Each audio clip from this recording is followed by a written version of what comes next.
The man's knees gave out before the coffee cup hit the floor. 1 second.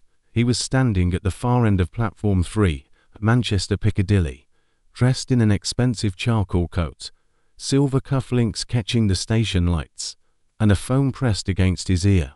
The next second, his entire body seemed to shut down. His shoulder struck the timetable board, his phone slipped from his hand, and he crashed onto the concrete. His coffee cup spun across the platform, as people noticed, but almost everyone kept walking.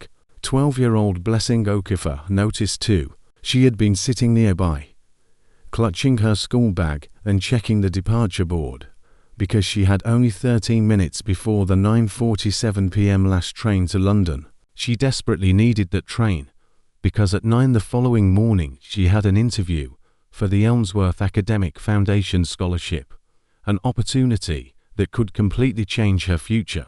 Her mother had worked extra hours to buy her a new blue blouse for the interview, and everything depended on reaching London. But when Blessing saw the man struggling on the ground, she forgot about the train. She ran to him, called 999, and told the emergency operator that a man had collapsed on platform 3.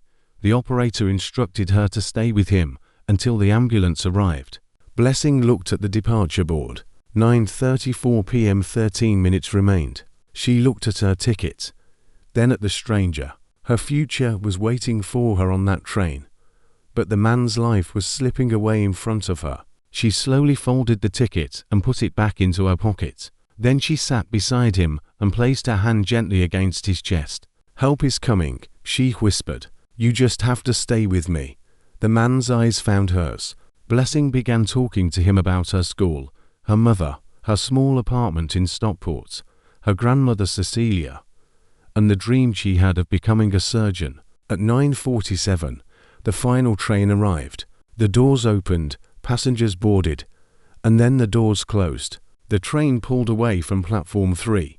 Blessing watched it disappear, knowing she had just missed the last train and possibly the most important opportunity of her young life. Yet she didn't move. She stayed beside the stranger until a station security officer, Tom Hargreaves, arrived. When Tom asked why she hadn't left, Blessing simply answered, because he needed someone. Minutes later, paramedics rushed onto the platform.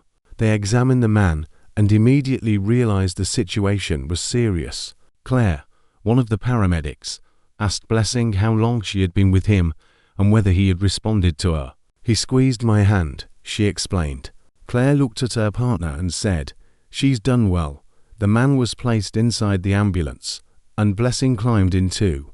Before the ambulance left, she called her mother. "Mom, I missed the train," she said with a trembling voice. Her mother immediately asked what had happened. Blessing explained everything. When she finished, there was silence on the phone. Then her mother asked, "Are you hurt?" Blessing said no. Her mother took a deep breath and replied, "I knew you couldn't leave him." Blessing closed her eyes as the ambulance doors shut. She had no idea that the stranger whose life she had just chosen over her own plans was about to change her life forever. At Manchester Royal Infirmary, the paramedics rushed the man through the emergency entrance, while Blessing waited nervously in the corridor. She didn't know his name, his family, or anything about him. She only knew that he had collapsed in front of her, and that leaving him had felt impossible. Her mother arrived shortly afterward, exhausted from the drive, and pulled Blessing into her arms. Blessing explained everything: the collapse, the ambulance, the missed train, and the scholarship interview waiting for her in London.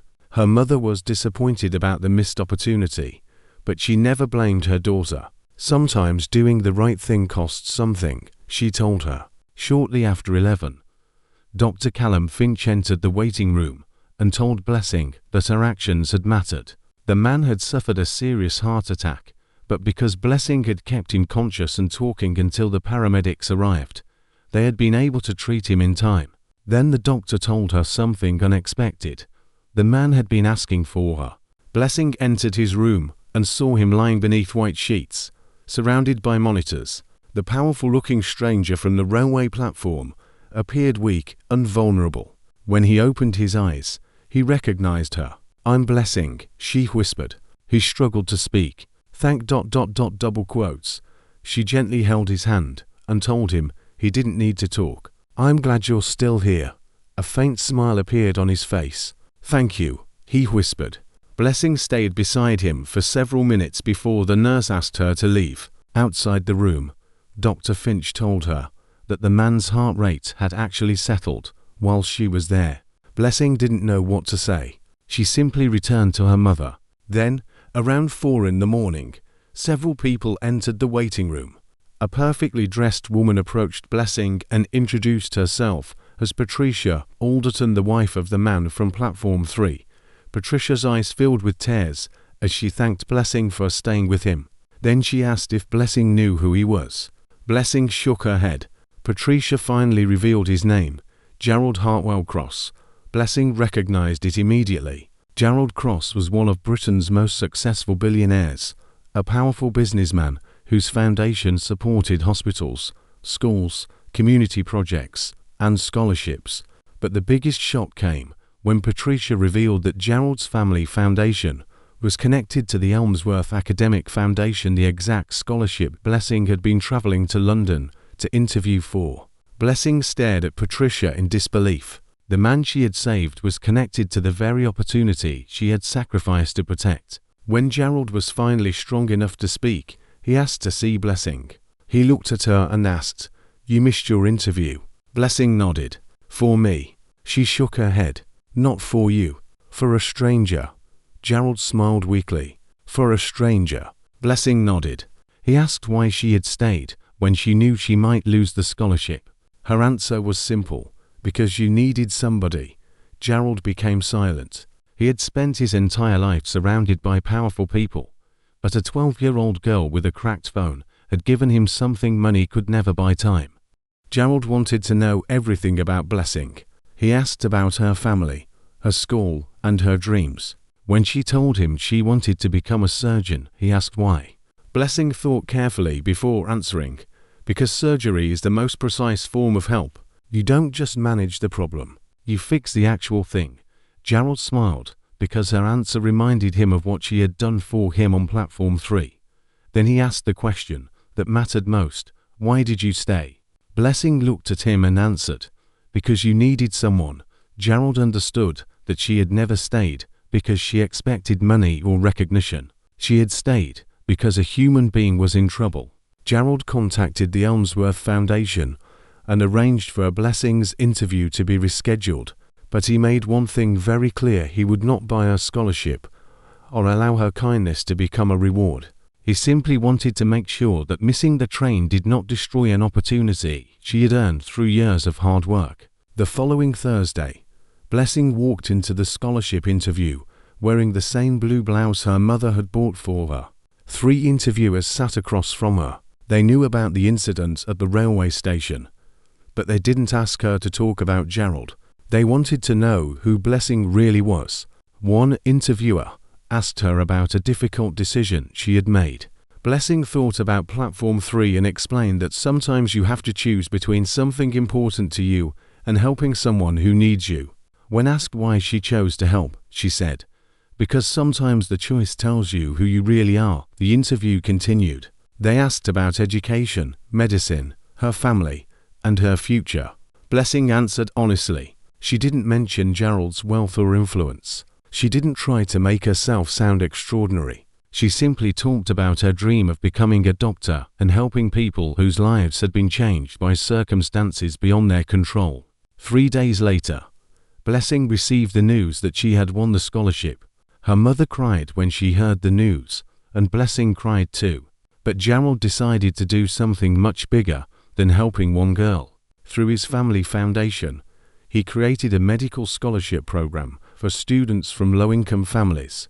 He wanted young people like Blessing to have opportunities without having to depend on a wealthy stranger.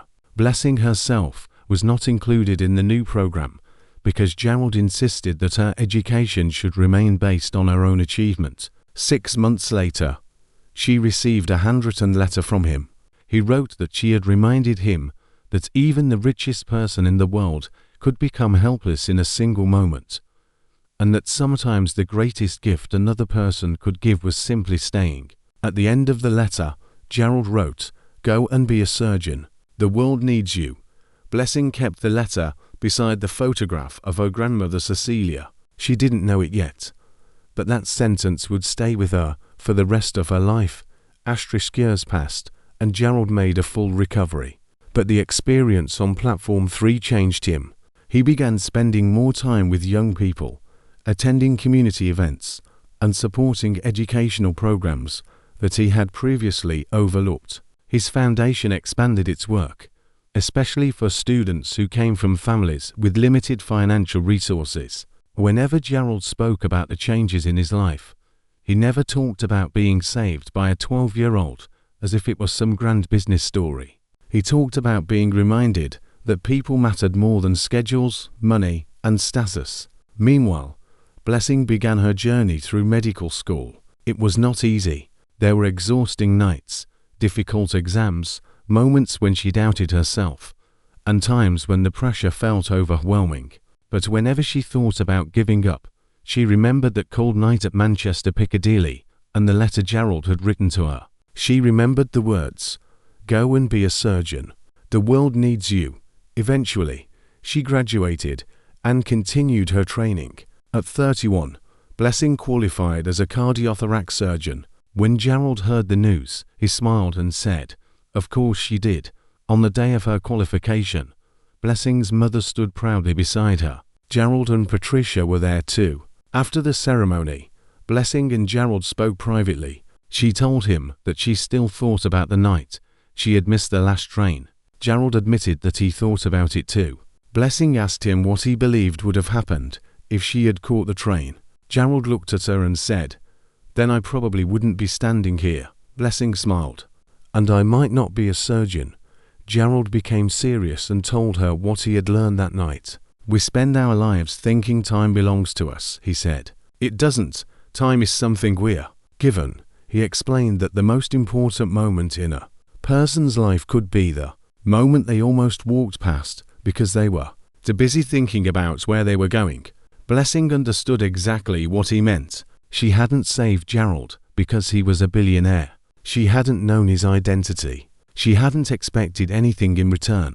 She had simply seen a man in danger and refused to walk away. Gerald, meanwhile, had been given a second chance not only to live, but to rethink what he wanted his life to mean. Their lives had changed because of a decision made on an ordinary railway platform. Years later, Gerald established a medical scholarship, the Second Chance Scholarship. When someone asked him why he created it, he always gave the same answer: "Because someone once gave me mine." Blessing never forgot the night she missed her last train because she eventually understood that missing that train had not been the end of her journey. It had been the beginning of something much greater. Life had placed a choice in front of a 12-year-old girl when she was least prepared for it. She could have boarded the train and protected her own future, or she could stay beside a stranger whose life was in danger. She chose compassion. She chose to stop when everyone else was walking away. She chose to help someone who couldn't give her anything in return. That single decision eventually led her to become a surgeon and inspired Gerald to use his wealth and influence to help countless other students. The real story was never about a billionaire, money, or a scholarship. It was about one little girl with a cracked phone who refused to walk away from someone who needed help. She didn't know who Gerald was. She didn't know what he could give her. She only knew that someone was hurting. And sometimes that is all we need to know. Life doesn't always change us through huge events. Sometimes it changes us through one small decision made in an ordinary moment. Blessing thought she had lost her biggest opportunity when the last train disappeared into the darkness. Instead, she found her purpose. Gerald thought he had simply collapsed on a railway platform. Instead, he received a second chance at life and a second chance to understand what truly mattered. Their story became a reminder that we never know which moment will become the turning point of our lives. We never know who will remember our kindness or how far one small act can travel. Sometimes the train you miss is the reason you arrive exactly where you are meant to be. Sometimes losing an opportunity opens the door to something much greater. And sometimes changing a life doesn't require money, power, or influence. It only requires the courage to stop when everyone else keeps walking.